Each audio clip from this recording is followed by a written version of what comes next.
Здравейте, приятели! Аз съм Верена и се радвам, че отново сме заедно. В нашия канал разглеждаме познатата информация за плеядианците и за тяхната роля в галактическата и земната история, както и в създаването на човек. До сега обсъдихме не само техния произход, но и някои от премеждията и войните, през които са преминали, за да се оформят като светла и могъща раса.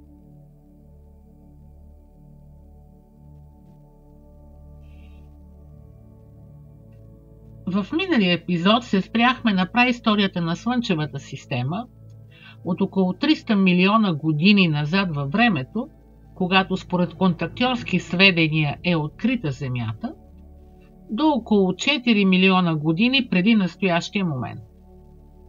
Тогава, преди около 4 милиона години, вследствие на войната между царица Тиамат и нейния внук и крал на империята Анах Ан, планетата Тиамат е раздробена на парчета.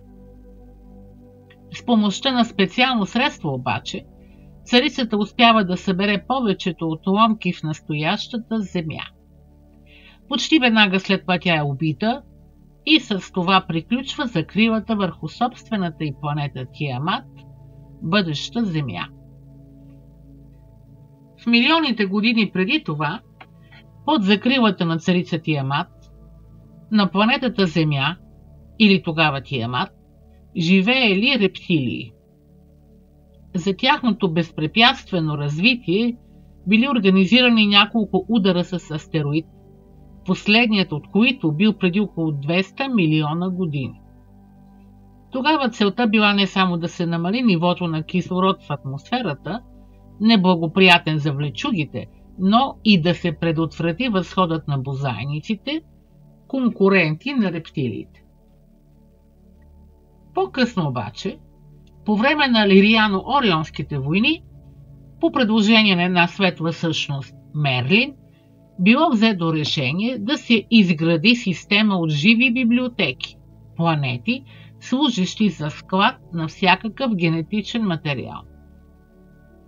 И тъй като Земята била една от избраните планети в галактиката, 12 на брой, започнало масовото й засяване с множество видове от различни раси.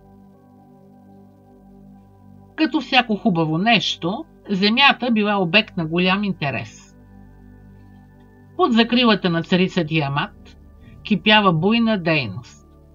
Проектът Земя и проектът Човек, макар и с други имена, обединявали усилията на повече от 20 извънземни раси.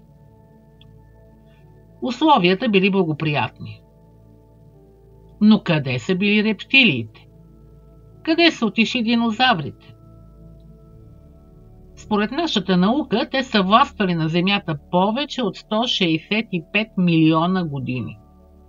След това, преди 66 милиона години, са били унищожени от астероид, по-точно два астероида. Изследванията на кратера на големия астероид, паднал на полуостров Юкатан, Мексико, показват, че този обект е дошъл от външните области на Слънчевата система, което е рядкост, и че това място е било най-добрият вариант за постигане на целта – унищожение на много видове. Единствените оцелели динозаври са птиците. Дори групи, смятани за останали да съществуват като бозайници и гущери, са претърпели големи загуби. Как е станало това? Толкова ефективно? Случайно? Съществуват някои податки, че това унищожение може би е било подготовка за развитие на хуманоидите на планетата и е станало със съгласието на Тиамат, но те са доста мъгливи. И така, доминацията на рептилиите на Тиамат, Земята, била прекъсната. В продължение на милиони години различни видове били засаждани и селектирани на планетата. След това започнали проблемите с унищожената планета Малдек и многото души от нея, които били засаждани на Тиамат в развилите се вече ранни хоминиди. Поне 12 светли раси и на първо място плеядианците помагали за това. Убийството на кралица Тиамат обаче оставило новата земя и всички нейни видове беззащитни. По това време Слънчевата система била частично управлявана от империята Анах, наследник на кралица Тиамат и на Орионската империя, макар и не изцяло.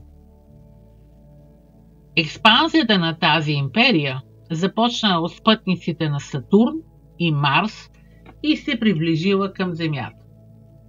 На нашата планета кипяла усилена работа по засаждане на нови видове.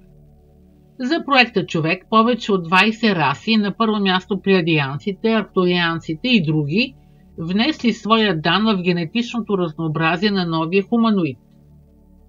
Има сведения кои точно раси и от кои планети са допринесли с най-голям принос за генното разнообразие на новия човек. Основното било едно. По план, той трябвало да има 12 ДНК нишки и да може да проявява различни качества в различна среда. Процесът обаче отнемал време и многократни намеси.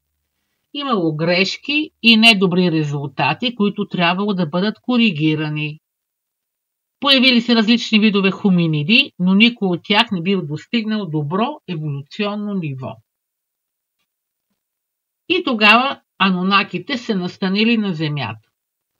Това станало преди около 445 000 години.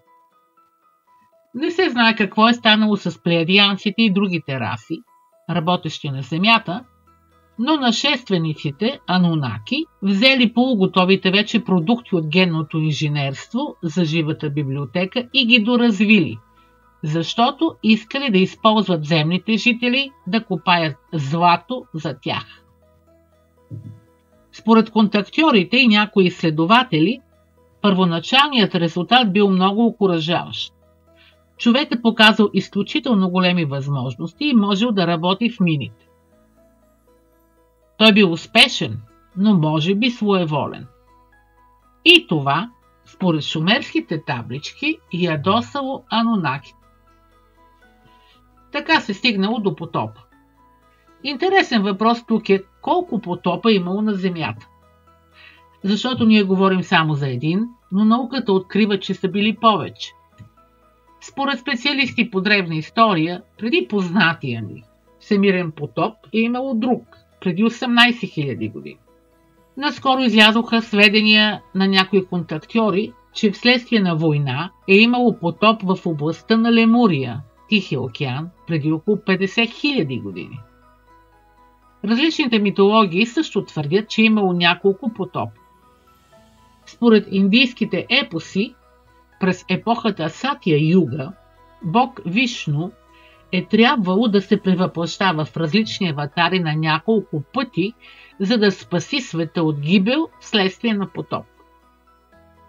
Последният, така наречен всемирен потоп, вероятно се е случил преди около 12 000 години и е може би свързан с потъването на Атлантида. Той е описан не само в шумерските епоси, но и в Стария завет, в гръцката и други митологии. За това, защо се е случил потоп, има различни версии. Основното е, че той е заличил различните потомци на анунаките и на хората, както и другите генетични експерименти, включително титаните, създадени от Тиамат. В крайна сметка, приема се, че човечеството, както се казва версия 2.0, започнало да се развива от оцелелите индивиди, но в неговата генетична база вече били направени промени. Промени, които осигурили подчинението на човека, намалили неговия живот, съкратени били теломерите в човешките клетки и той, както и цялата Земя, бил ограничен само до трета плътност. Затова, според шумерските епоси и различни техни тълкования, били виновни анунаките. Контактьорите от друга страна твърдят, че това било резултат от намесата на несветли извънземни раси. Така си изгубили другите 10 ДНК нишки, които са били заложени в нас. Нещо, за което плеядианците, работили толкова усърдно и продължително, съжаляват много. Ние явно не можем да си представим какво означава това. Какви способности бихме могли да имаме, какви бихме могли да бъдем. Сега всеки от нас има по 2 ДНК нишки, а другите 10 са латентни и могат да бъдат частично възстановени единствено в резултат на много сериозна духовна работа. Така човекът, осакатен и лишен от много от своите способности, продължил развитието си. Трябва да се отчете, че за неговото обучение се погрижили на първо място анунаките. След тяхното заминаване, плеядианците, арктурианците и други светли раси се включили по-активно като учители и приятели. Създаването на човека, на адамичния човек, както често се нарича нашия вид хуманоид, е било космически проект и много раси са работили по него, както самите плеядианци подчертават. Дори без да споменаваме анунаките. Плеядианците обаче са били водещите и са били с нас през целия ни жизнен цикъл, още когато на тази планета са се засявали различни видове. Ние сме тяхна трудно родила се рожба. Според огромна част от контактьорите, ние и плеядианците произхождаме от лирианците и имаме общи гени, макар и в различна степен. Вероятно би трябвало да ги възприемаме като по-възрастни братовчеди и дори родители, като наше древно семейство. И това до някъде е така, защото благодарността и топлото отношение към тях е запечатано в колективната памет на човечеството, както говорихме в предишни епизоди. Тази връзка може би обяснява и тяхната грижа и любов към нас. Плеядианците са ни съветвали и помагали през хилядолетията, както го правят и сега. По принцип техните контакти с нас са основно по 3 причини. Първата, за да ни предадат конкретно знание, което след това молят да бъде разпространено от техните контактьори. Има много примери за това. Втората е, за да помогнат в духовното извисяване на определен човек или група. И третото и най-значимо, за да предупредят за някаква опасност, предимно извънземна.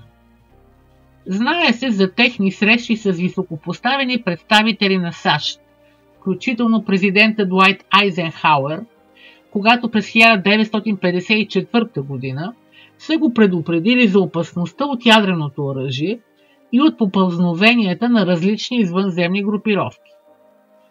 Това наскоро бе потвърдено и от Тимати Гуд, бивш консултант на Конгреса на САЩ и на Пентагона. Плеядианците и представители на Галактическата федерация неколкократно са се намесвали по повод заплахата от ядрено оръжие. Още при изработването на първата атомна бомба, проектът Манхатън в САЩ, са били забелязвани светлинни кълба около базата.